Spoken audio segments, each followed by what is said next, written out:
You're the greatest of all time. Huh? No doubt. Are you sure about that?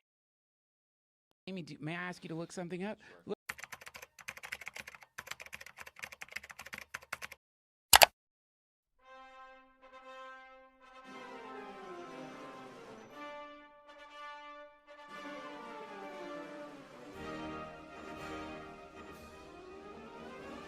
Sure. Nerd.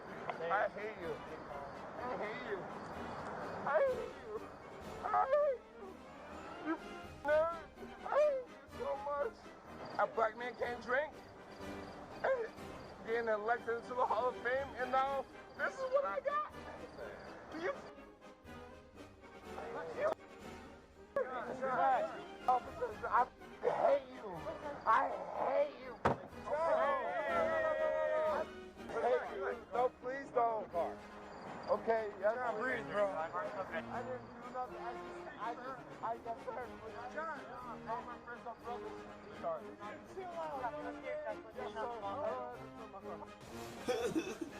Jones put his finger in his eye. Dirtiest fighter in MMA. Obviously, you're very emotional, but can you just explain how you're feeling right now and how much this hurts? Got this setback.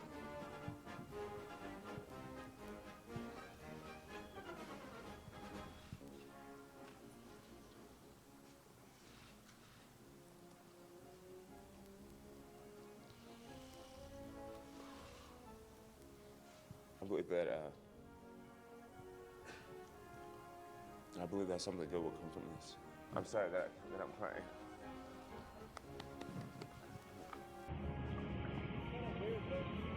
John Jones? True honor. Dude, I wonder if this is that fighter's car.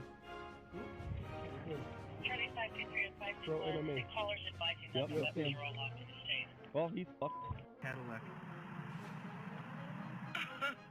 I didn't drag race driver's license, registration, and insurance, please. I did not drag race the Cadillac. I watched you do it right there on Broadway. No, you did not, sir. What's the speed limit there on Central? I don't know, but I know for drag racing, and I will testify to that. That I was not drag racing. Actually, I do know. I both know that I did not speed. You and I both know. Morning, Nancy Allender's birthday this year for Mr. Jones.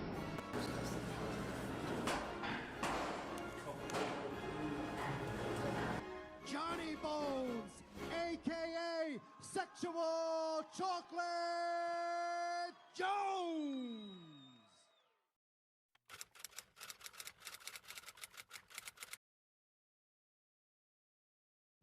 Alright guys, as you're all well aware, Jon Jones will be ducking the interim champion Tom Aspinall and fighting the 42-year-old Stipe Miocic this weekend at UFC 309. The narrative push we're getting from Dana White is that Jon is the GOAT of MMA and the best pound-for-pound fighter in the world, which I suspect he's doing to discredit Francis Ngannou. Now, as you're all very well aware, Jon Jones has built an unprecedented, unparalleled, and historic legacy for himself over the years, as one of the best that this sport has to offer. So, I'd like to take some time today to go over his legacy in detail. Without further ado, here is every time Jon Jones has cheated, committed a crime, or failed a drug test, all in chronological order. December 2009, DQ loss. In December of 2009, Jon Jones fought Matt Hamill, and during his savage beating of Matt Hamill on the ground, Jon Jones threw some 12-6 elbows, which, at the time, were illegal. After the elbows were thrown, Matt Hamill was asked by Steve Mazzagatti if he could continue. He was verbally asked. Now, Matt Hamill is deaf, so there's no way that Matt Hamill could give a conclusive or solid answer to Steve Mazzagatti. Steve Mazzagatti, who was unable to get a clear answer from Matt Hamill, then ruled the fight a disqualification loss for Jon Jones. Now, at the time, Jon Jones claimed that he didn't know that the strikes were illegal. However, as Jon Jones will be reminded over and over and over again later on in his life, ignorance of the laws or the rules is no excuse. So, it's still a DQ loss until this day. I know that 12-6 elbows just recently became legal, and that they should have never been illegal in the first place, but overturning Jones's fight with Matt Hamill to a known contest would be farcical, to say the least. If we were to apply the same logic to other fights, should we overturn every single early UFC bout before the unified rules were introduced to no contests? Because fighters were doing things like using soccer ball kicks and groin strikes? No, that would be silly. Whether a fight is ruled a win, loss, or no contest should be determined by the rules that were in play and agreed to at that time. Also, I'd like to point out that this fight proves that Jones is not undefeated. Jones's fangirls may say, "Oh, the DQ loss doesn't count, he's undefeated on paper." Well then, what do you have to say about the Reyes fight? Alright, what about the Reyes fight? Everybody who watched that fight scored it a clear 3-2 in favor of Reyes. Either way you look at it, on the record books or on paper, Jon Jones has one loss minimum. Now, moving right along, November 2011, driving with a suspended license. Jones was arrested outside a New Mexico strip club parking lot, and he was found to be driving with a suspended license. Although the charges were dropped, this was obviously foreshadowing of what was to come. So, next we have May 2012, DUI plus car crash. So, what happened here? Jones was driving around in New York when he crashed his $190,000 Bentley Continental into a telephone pole. And when the police arrived on the scene, Jon Jones was found to be under the influence of alcohol. And the result was, Jon Jones paid a fine and had his license suspended for 6 months. Jon Jones and his tendencies while driving are going to be a consistent theme in this video, if you're wondering. So, now moving on to another instance of cheating, we have September 2013, eye-poking Gustafsson. So, in Jon Jones's title fight with Gustafsson, which is considered by many to be one of the greatest MMA fights of all time, at 33 seconds remaining in the first round, Jon Jones poked Gustafsson in the eye and then tried to land a spinning elbow. You can tell that he was trying to go for the spinning elbow based upon his body posture and on the fact that he later on lands that spinning elbow in the 4th round. Then, again at 24 seconds remaining in the 5th round, Jon posts against Gustafsson with his fingers outstretched, and the referee, Big John McCarthy, did nothing. This is definitely not the worst example of Jon's eye pokes, but it's worth noting here because of how close this fight was. Many people score this fight 1-2-3 Gus. And while I think that most people would agree that the eye pokes didn't play that big of a role in this fight, what's important about all of this is that Jon Jones admits to eye poking people on purpose. So Daniel Cormier is saying before the fight that I'll end up poking him in the eyes at some point, and the reason why he says that is because I do poke people in the eyes, and it's very illegal, but I do it. This admission from Jones is very, very important to consider when talking about what many people consider to be the most egregious case of Jon Jones's eye pokes, which we'll see in this coming example. April 2014, eye poking Glover Teixeira. Now, as to what happened, Jon Jones fought Glover Teixeira, and at 2 minutes and 35 seconds remaining in the first round, Jon Jones poked Glover Teixeira in the eye very, very badly. Then, again, at 3 minutes and 3 seconds remaining in the second round, Jon pokes Glover Teixeira again, despite a warning from the referee in the previous round. What's important about all of this is that Jon Jones is doing all of these eye pokes on purpose. And since referees should know about this fact, all these eye pokes should be resulting in point deductions. Next, coming right up, we have a crime that many people really don't think about as a crime, but is a crime nonetheless. August 2014, the brawl that he had with DC. This brawl took place during the build-up to Jon Jones and Daniel Cormier's first fight, and this altercation happened on a media day. What ended up happening was, Jon and Daniel Cormier, of course, got into a brawl, and then Jon screamed like crazy after the brawl, and you can go watch this on the UFC's YouTube channel. Jon Jones was fined $50,000 by the Nevada State Athletic Commission in order to complete 40 hours of community service for his involvement in the brawl. DC was fined $9,000 in order to do 20 hours of community service. Most people really don't think about this as one of John Jones's many crimes, but still, he caused a public disturbance, he pushed somebody, he got into a brawl. That is a crime. And that's just the beginning of the criminal behavior and incredibly suspicious stuff that revolves around Jones's fights with DC. January 2015, cocaine use. So, John Jones fought and beat DC, and during the fight, John Jones, of course, used a lot of eye pokes. Now, according to a pre-fight drug test, there were traces of benzoylecgonine, a metabolite of cocaine, in John Jones' system.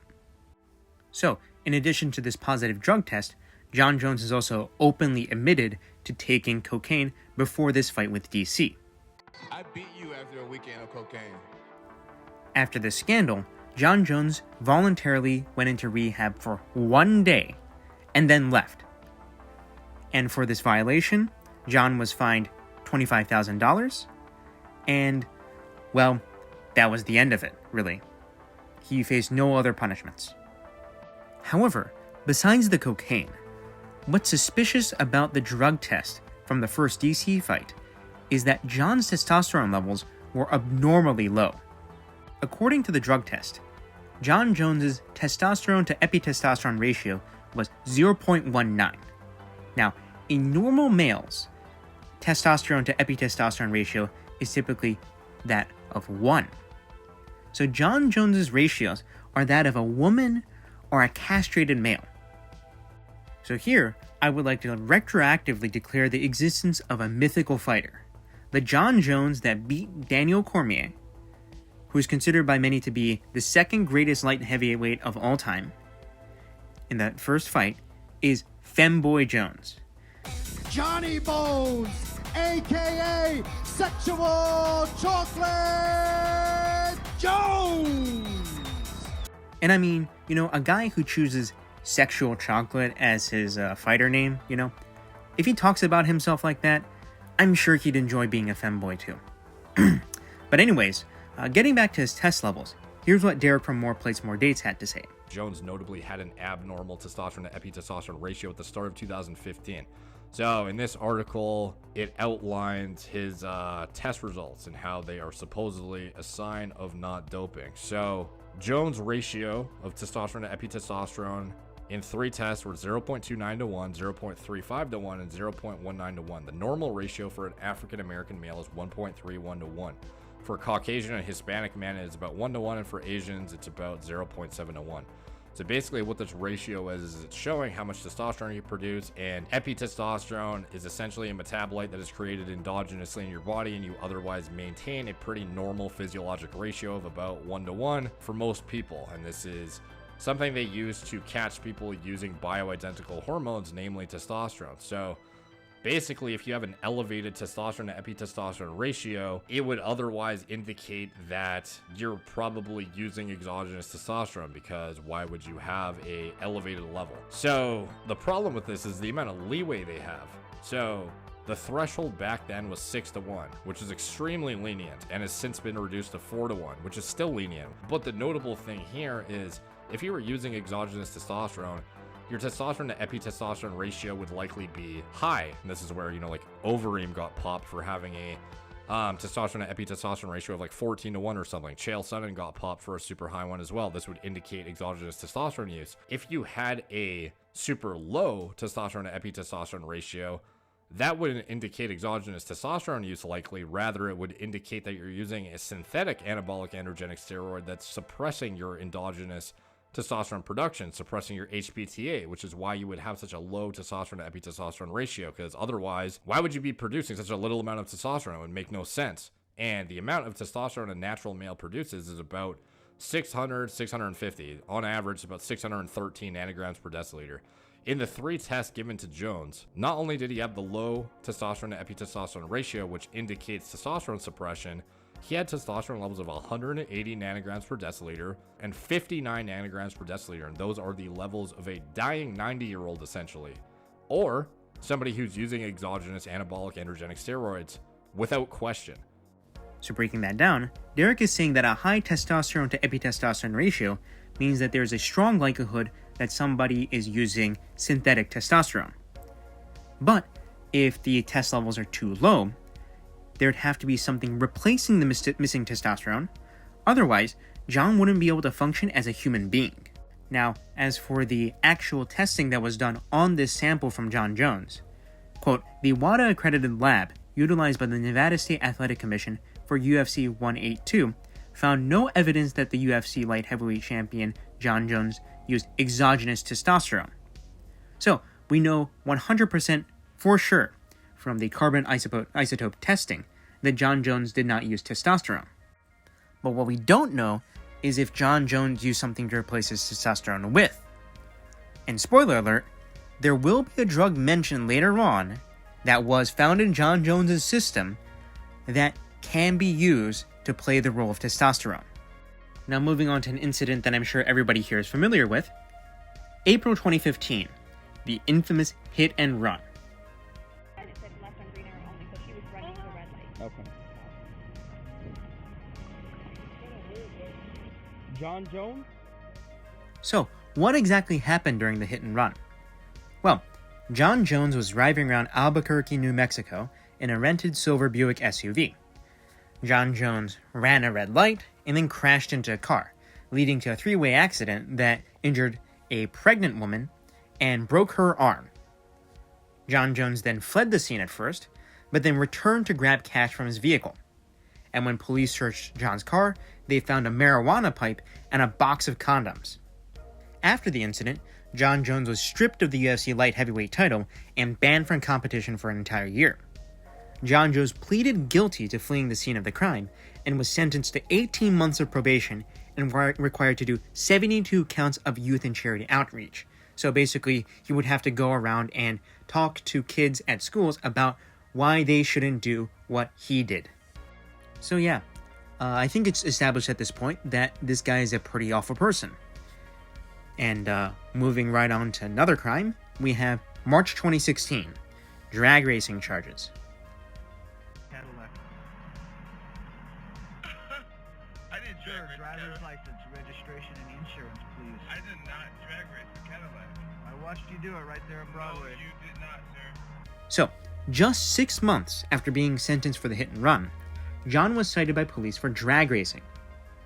Jones was very antagonistic with the officer during the incident, and Jones decided to finally settle the case and received a 90-day deferred sentence, 60 days of community service, and also was required to take anger management classes.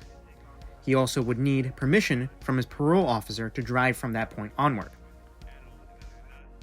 What's particularly bad and particularly egregious about this incident is how close it was to the hit and run, where he injured that pregnant woman. It shows that John really doesn't reflect on his actions, and really doesn't feel guilt either. He doesn't regret his actions unless he's personally punished, as we'll see later. Now, getting back to a drug test, we have July 2016, failing a drug test for clomiphene and letrozole. So, according to the Nevada State Athletic Commission, Jones submitted a sample which tested positive for clomiphene and letrozole. Clomiphene, for those who are unaware, is a drug used to restore testosterone production after a steroid cycle. And letrozole is an aromatase inhibitor, which prevents testosterone from being converted into estrogen. This was ruled unintentional ingestion by the Nevada State Athletic Commission, but Jones was stripped of the interim light heavyweight belt that he had just won against OSP and was suspended for 1 year. And here's Derek from More Plates, More Dates talking about these substances. With him, if you go back to his first positive test results, I believe he tested positive for clomiphene and letrozole way back in like 2016 or something. So if you look at those two drugs, one of them is an aromatase inhibitor that you would use to prevent gyno formation usually. And then Clomid is like a fertility drug you would use to restore testosterone production, or in women, you use it to aid in fertility. So using those two drugs back then, to me, seemed like something you would be doing to either, prevent the gyno from what you were using at a time when it was less scrutinous, perhaps. And then the Clomid, to recover, or something was tainted is what his claim was. But we already have, history of him doing this or getting popped for something pretty stupid to get popped for way back in, 2015, 2016 era, approximately. Now, do you happen to remember what John's test results from the first DC fight were like? How John's testosterone levels were absurdly low, and how some other drug may have been in his system at the time, performing the role that his natural testosterone should have been doing. Well, a hypothetical scenario, which is totally hypothetical by the way, is John Jones took a PED that replaced his natural testosterone, and then once his body shut down after he went off of that drug, John Jones took clomiphene to restore his natural testosterone production. And then that's when John Jones failed his drug test. While USADA ruled this as an unintentional ingestion, saying that John Jones took a dick pill, which was tainted with clomiphene and letrozole, USADA has, well, been cited by the World Anti-Doping Agency on some shady stuff in the past. Specifically, according to this statement, the U.S. Anti-Doping Agency allowed athletes who had doped to compete for years, and in at least one case, did so without ever publishing or sanctioning their anti-doping rule violations, which is a direct violation of the World Anti-Doping Code. So, USADA has done some shady stuff, if you get what I mean. However, even though he got stripped and he got banned from competition for a year, in this case, I guess we still have to give him the benefit of the doubt. For now, that is. And at this point, I'd like to take a brief detour to explain why everybody is on steroids is a stupid non-argument. So, number one, can fighters on 10K for 10K contracts afford the designer drugs necessary to bypass drug tests? We always complain about like fighter pay and how fighters don't get paid enough. So, can these broke-ass fighters actually afford the designer drugs necessary to get past all of the drug tests? Do you think that's an actually like feasible idea? Do you think that they can afford to dish out like $5,000, $10,000 to buy these designer drugs to get past the drug tests that are administered by the UFC? Second, and here's another important point, we remember everybody who popped for steroids, but we don't remember those who didn't pop for steroids, okay? So we all know that John Jones popped, Anderson Silva popped, TJ Dillashaw popped, but we forget that Demetrius Johnson didn't pop, GSP didn't pop, Alexander Volkanovski didn't pop, Khabib didn't pop. Whenever we talk about how everybody is on steroids, we always just bring up John Jones, TJ Dillashaw, maybe even Paulo Costa, even though Paulo Costa hasn't popped, and we just completely neglect all the fighters who have tested clean. And a third point, somebody might say, oh, well, all the guys on 10K for 10K, they can't afford designer drugs, but everybody in the top 15 is on PEDs. Well then, that's an even better reason to test more, because the difference that PEDs make could be the difference between being unranked in the UFC and being in the top 15. It's just an even better reason to test them. And the fourth point I'd like to bring up here, which is related more to like the laws of logic, is that the burden of proof is on the people saying that everybody is on steroids. For those of you who try to legitimize John Jones's legacy, legitimize TJ Dillashaw's legacy, what else? By saying that, oh, everybody's on steroids. You need to go in and you need to prove that everybody is on steroids. You need to go in and you need to prove that all 600 fighters in the UFC right now, and also all the fighters in the past, were on steroids. You need to go and do that. You can't say, oh, well, you can't prove that everybody isn't on steroids. No, that's not how logic works, okay? You, as the accuser, who want to legitimize John Jones's legacy or legitimize TJ Dillashaw's legacy, what else, by saying that everybody is on steroids, you need to prove that every single fighter in the UFC is on drugs. Finally, I'd like to say that this is disrespectful to clean athletes. This is disrespectful to Demetrius Johnson. This is disrespectful to George St. Pierre. And, like, GSP, like, he went out of his way to offer to pay for extra WADA testing in his fight against Johnny Hendricks. And Hendricks turned that down, okay? This is disrespectful to those two, and this is disrespectful to every single other fighter who made it to the UFC clean. Finally, I'd like to say that everybody is on steroids is a thought-terminating cliche. It is always used by somebody to shut down discussions about PEDs in MMA and has never contributed anything, okay? It is only employed for the purpose of justifying the actions of cheaters like Jon Jones and TJ Dillashaw. And with that part out of the way, let's move on to another drug test fail with the big one, August 2017, Turinabol Part 1. So, what happened here? Well, Jon Jones KO'd DC in their rematch at UFC 214. And a month later, it was announced that Jon Jones had failed a drug test for oral Turinabol. Jones was then stripped of the belt, and the fight was ruled a no contest. Turinabol is a modified form of Dianabol, which itself is a derivative of testosterone, which can be used as a partial substitute for testosterone. Now, does this sound familiar? How another drug can fill in for the role of testosterone, especially when the testosterone of a certain person is incredibly low, as in the level of a woman or a castrated male? Oh, well, sounds quite suspicious, doesn't it?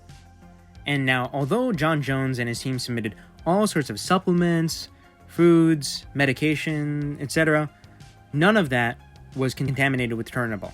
And that makes sense because the uses for Turinabol are so limited. It used to be used for osteoporosis sometimes in very limited circumstances, and has been discontinued since, and the other time it's used is as a performance-enhancing drug. This drug test failure resulted in an initial suspension of 48 months. However, that initial suspension was reduced to 18 months because Jon Jones gave info about other dopers to USADA. Now, if a particular individual did not dope, how exactly would that individual give useful information to a drug testing agency about cheaters who actually did dope?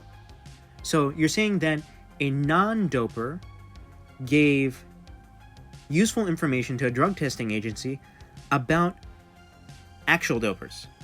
Does that make any sense? Does that make any sense? Let's just think about that logically there. And then this sentence was further reduced by 3 months to a grand total of 15 months by an independent arbiter, because according to the arbiter, it made no sense that Jon Jones would pass the random tests that had taken place before the Daniel Cormier fight and instead failed the scheduled test. Yes, so basically what this comes down to, the reason why Jon Jones is considered sort of innocent by this independent arbiter, despite having Turinabol in his system, a drug that's basically only used for performance enhancement, and being able to give concrete information to USADA about other dopers, is that the way that he cheated seemed so stupid and seemed so brain dead to this independent arbiter that the independent arbiter thought that it was an accident. That's not the end of the absolute clownery that surrounds Jon Jones and his relationship with Turinabol, because in December of 2018, we have Turinabol Part 2, Electric Boogaloo. Alright? So what happened here? Well, Jon Jones was scheduled to rematch Gustafsson at UFC 232, and prior to the bout, traces of Turinabol were found in Jon Jones' system, okay? And since the Nevada State Athletic Commission did not grant Jones a license to fight, the entire event for UFC 232 was moved to California because California would allow Jones to fight. And the UFC, throughout this entire debacle, tried to downplay this positive test as the result of pulsing picograms. Let's have Derek from More Place, More Dates, our resident PED expert, talk a little bit about how pulsing works. For Turinabol, and then thereafter the pulsing. But the thing that's interesting about that is when Nowitzki talks about this pulsing M3 metabolite, he refers to, well, it's not him, he's just reiterating the research, and it's ultimately they use this reference point of Clomid pulsing as a kind of a proxy to exemplify, look, here's a drug that stores itself in fat tissue and pulses over time. So they use Clomid as an example of because they can't just give a human a shit ton of Turinabol and like try and figure out if this is going to work or not. So they give them this fertility drug, or they've looked in the data and parsed out this information about Clomid pulsing, and they use that as a reference point for like, look, there's a drug that can pulse over time. But the interesting thing is, John Jones literally popped for Clomid before, but he's never had that pulse. So he has this Turinabol that keeps pulsing, but the Clomid they use as the reference point of a drug that can pulse never pulsed for him. But didn't he say that the Clomid was from tainted food? Yeah, but he still got it in his system. So it's like, if you ingested Clomid, why is that not pulsing? So, based upon what Derek just said there, what we know is that John has had both Turinabol and clomiphene in his system before. So he's had both drugs, okay? Regardless of how he ingested them, he's had both drugs in his system before. And we also know that only clomiphene has been clinically proven to pulse. But what the UFC said then is that the Turinabol in John Jones's system was pulsing, even though there are no studies showing that Turinabol can pulse in the first place. So, John Jones has had both a drug that is known to pulse and a drug that is not known to pulse in his system, but the only drug that pulsed, according to the UFC, is the one that has no evidence on it being able to pulse. Does that make any sense to anybody whatsoever? It's absolutely ridiculous. And with that, that's the end of all of John Jones's failed drug tests, at least for now. Now, getting into another instance of cheating, we have March 2019, where John Jones threw an illegal knee at Anthony Smith. Now, what happened here? Well, John Jones fought Anthony on paper Smith at UFC 235, and at 10 seconds remaining in round 4, John Jones threw an illegal knee at Smith, who was at the time a grounded opponent. And although I'm perfectly fine with grounded knees, John Jones still technically cheated here, and Herb Dean deducted 2 points from John. It should also be added that if Anthony Smith had wanted to take the Aljamain Sterling route, he could have beaten John Jones through disqualification. And now moving on to another crime, here we have April 2019. Assault allegations. So, what happened here? John Jones was accused of putting a waitress in a chokehold, kissing her without her consent, and slapping her genitals. And John Jones pled no contest to these charges. So, what is a no contest here, in the legal sense? Well, it is a concession of the charge without admission of guilt. So, John Jones isn't saying that he's guilty, but he's just willing to accept the punishment, and he's not going to pursue. He's not going to go to trial. Basically, it's like a plea bargain, I guess. And for this, John Jones received a 90-day deferred sentence, an order not to consume drugs or alcohol, and an order to stay away from the victim. And now getting into another crime, here we have March 2020. Driving while under the influence and firearm misuse. So, what happened here? Well, police received reports of a gunshot being heard, and upon arriving at the scene, found John in his car with an open container of alcohol and a firearm. John Jones failed all the sobriety tests, and his tests showed that his alcohol content was 2 times over the legal limit. John was then charged with negligent use of a firearm and aggravated DWI, and pled guilty to the latter. John Jones then received 96 days in a community custody program, which was kind of like house arrest, 48 hours of community service, and 90 days in an outpatient program. Now moving on to another very infamous incident, here we have September 2021, the domestic violence incident. So, what happened here? John Jones was in Las Vegas to be inducted into the UFC Hall of Fame. In the early morning, police received a call from a hotel security guard who had been requested to do so by John Jones' youngest daughter. John Jones attempted to flee the scene, but police soon apprehended him. Police arrived in his fiance's room. They found that there was blood on her face and clothing, along with a bump on her lip. When the police attempted to apprehend Jones, John Jones demonstrated his Lethway skills and proved the durability of his chin by slamming his head into the police officer's car.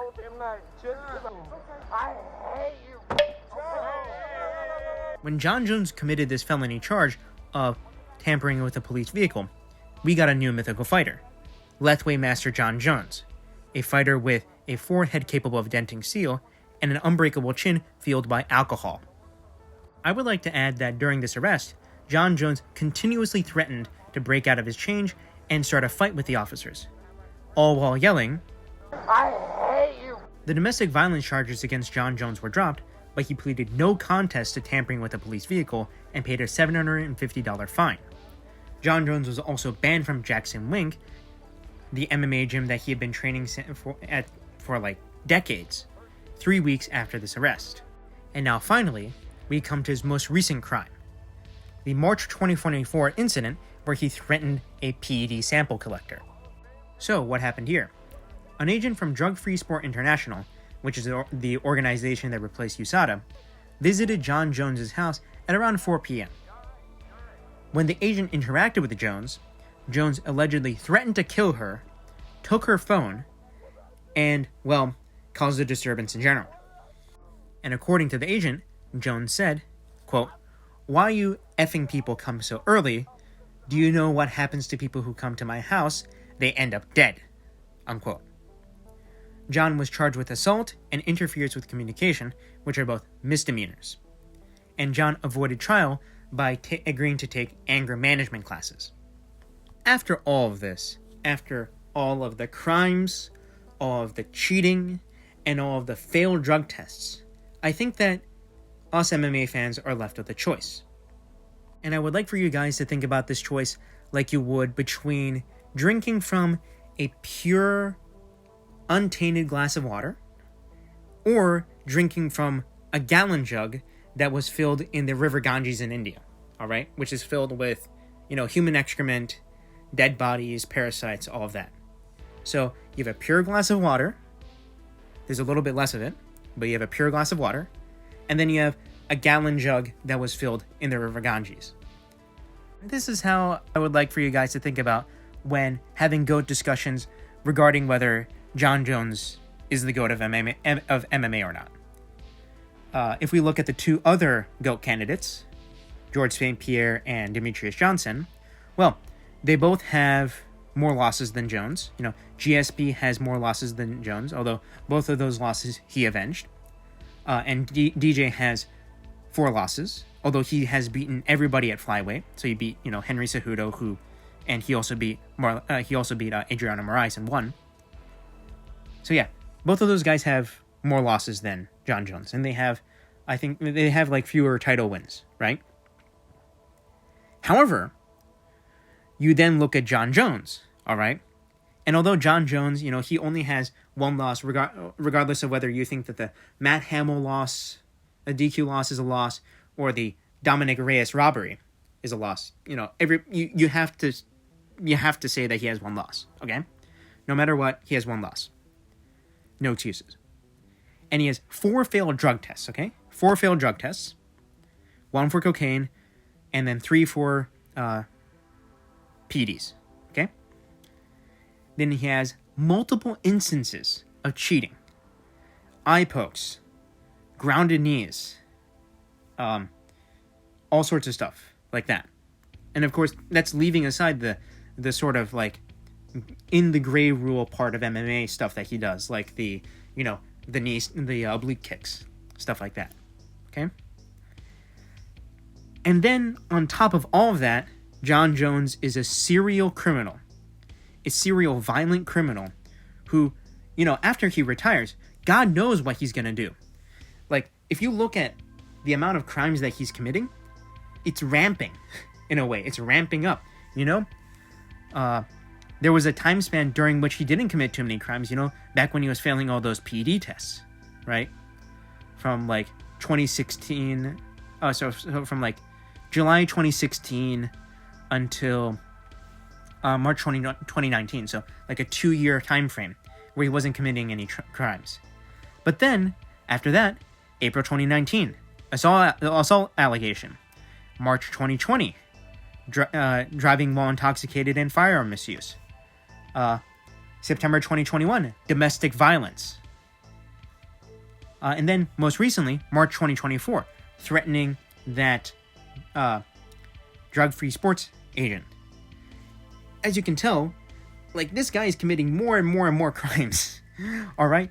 Who knows what he's going to do after he's retired? And now, all of this, it's just to make one solid point, okay? Who do you want as the GOAT of MMA, personally? Who do you want as the GOAT of MMA? Do you want George St. Pierre, who, he He thinks about martial arts from quite a philosophical level. He hasn't popped for PEDs, and he was a great ambassador for the sport back in his day. And he still is a great ambassador for the sport to this day. Do you want Demetrius Johnson, who is, he does MMA analysis on his channel, demonstrating his insights and demonstrating his fight IQ to this very day. And is also a family man, is also quite relatable, with how he plays video games and all of that. Or do you want Jon Jones to be the representative of this sport, of what the pinnacle of this sport is? So which do you want? Do you want a warrior philosopher and a family man?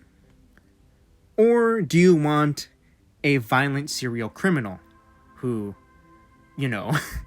has failed 4 drug tests? It all kind of comes down to that. And finally, for all of you who think that being a serial violent criminal with 4 failed drug tests, 3 title strippings, and numerous fouls out inside the octagon, for all of you who think that that is cool in some bizarre way, here's a clip from the beginning of this video one more time. Jones put his finger in his eye. Dirtiest fighter in MMA. John, I'm just wondering, have you had a chance to communicate with DC at all? And if you haven't, what's your message to him? What would you say to him?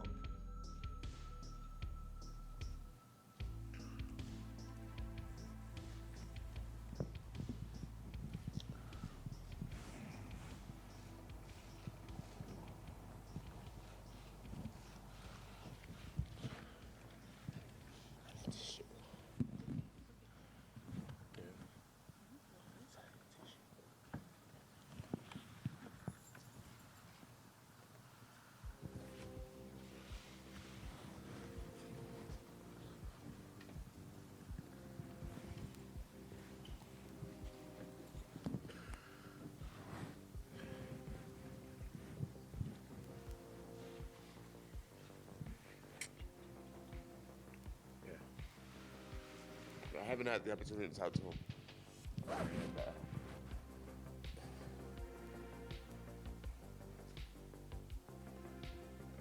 And, I just wanted to tell him that I'm sorry. That's really it.